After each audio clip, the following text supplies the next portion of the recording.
Many of you already know ADF as a mobility and adaptive upfitter, putting on wheelchair lifts, UVLs, backdoor lifts, changing tables, wheelchair lockdowns in cars for personal use or personal transportation.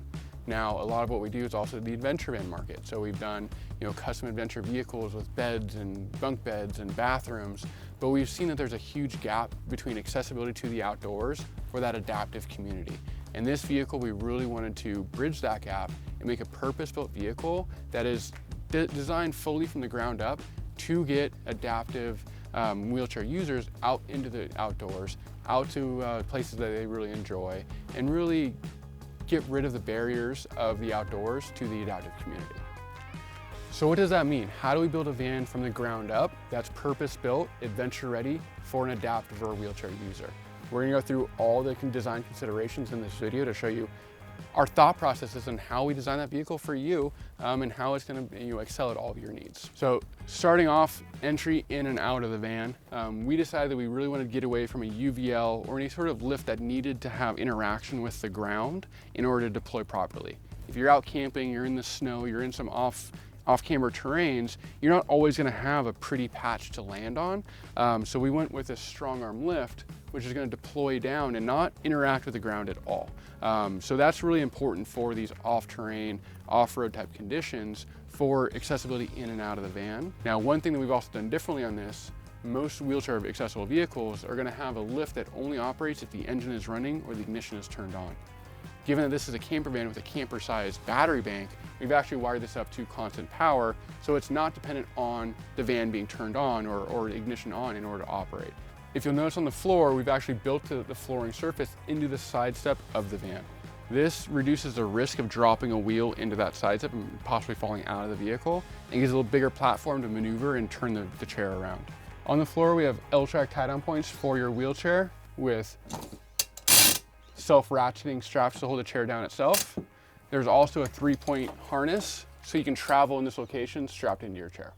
Moving into the interior components of this van, you'll notice all the countertop heights have been reduced for easier access from a wheelchair. We've got our same Ruvati 15x15 bar sink with an integrated cutting board and drying rack on the inside. We've got our pop-up outlet for easy access for an induction cooktop or maybe charging a laptop. And all of my storage that's built into this unit is on drawer slides.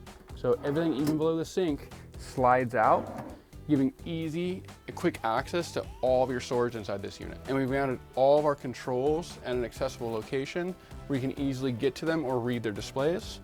The ventilation fan and the air conditioning are all remote controlled as well. This central console unit is really thoughtfully designed to still be accessible from that chair position, so everything slides out. At a reachable height, we have our microwave convection oven combo unit. We've got a pull-out working surface and a drawer-style refrigerator. What's really nice about the design of this kind of particular kitchen area is everything's accessible from right here. So I have a pull-out work surface. So this can be for chopping vegetables or getting dinner ready. I've got access to my refrigerator right here, pantry right here. I've got my sink that's within arm's reach, and induction cooktop can sit on the counter right here. So all of my actionable items while I'm making dinner or making a meal are done from this location, and everything's at your fingertips. One of the really cool and innovative ideas we had for this van was to utilize an upper cabinet, but then make it drop down to a lower level so it can be loaded or unloaded and then sucked back up to the roof when it's time to store those things away. At the front of the van, we have swivel seats for the driver and passenger chair.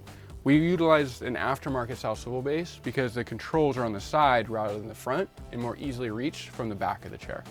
With this, if you are solo, you can get to this swivel mechanism, spin the chair around, transfer yourself in, and spin back to the driver's seat without needing to go through the driver door in any way.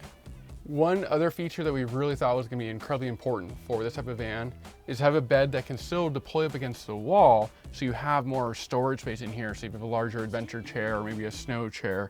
Unfortunately, it's going to be really hard to manually do, a Murphy-style bed, from a seated position. So we actually added linear actuators to this bed. So the bed is linearly actuated to deploy up against the wall. Gives you plenty of space in here to store more gear, maybe a larger chair, an adventure specific chair, whatever you might have in that kind of custom equipment, and you have nice open storage space in order to store it here. On the bottom side of the bed, we've got L-track that allows for maybe some helmets or other gear to be mounted to the bottom side. Maybe a ski rack can be underneath here. We've also got a braced headliner mount L-track. So there is a bracing behind the headliner that makes us support up to 400 pounds. So we can have a grab strap at the roof, a grab strap at the back of the bed, and there is a bar at the front edge of the bed to assist getting into bed. Up top, this has got a 12-volt roof mount air conditioner, and we custom made the inside air distribution box to be a flat mount that doesn't interfere with anything inside that bed. So if you're lifting yourself into bed or you need to pull yourself up, you don't have a big box that's hanging down that somebody can hit your head on. At the back of the van, we have our standard outside shower. It's got hot and cold water, our standard quick disconnect fitting, but we added 2 different levels of mounts for the shower head to be held, and 2 different levels for the shower curtain to be deployed. On the exterior of the Adaptive 144, we were very mindful to keep all the hookups and dump valves accessible, and you don't have to reach underneath the chassis to access valves or things like that. So the shoreline power, the water hookups, the gray water drain are all within your fingertips reach, and you don't need to get up underneath the van and try to find a valve. So it's a lot more easily accessible from a seated position. On this van, we decided to use the flare space window flares. This gives us about a queen size bed. We're 75.5 by 60 inches wide. That's a lot more space up front for all the cabinetry that's needed, but still have a nice, comfortable memory foam topped mattress in the back for comfortable sleeping. So there's the ADF Adaptive 144, your purpose-built, wheelchair accessible adventure van. If you're interested in this van, reach out to us and we'll put you in contact with our local dealer partner, or go to our website, adfsprinters.com, for a list of our dealer partners.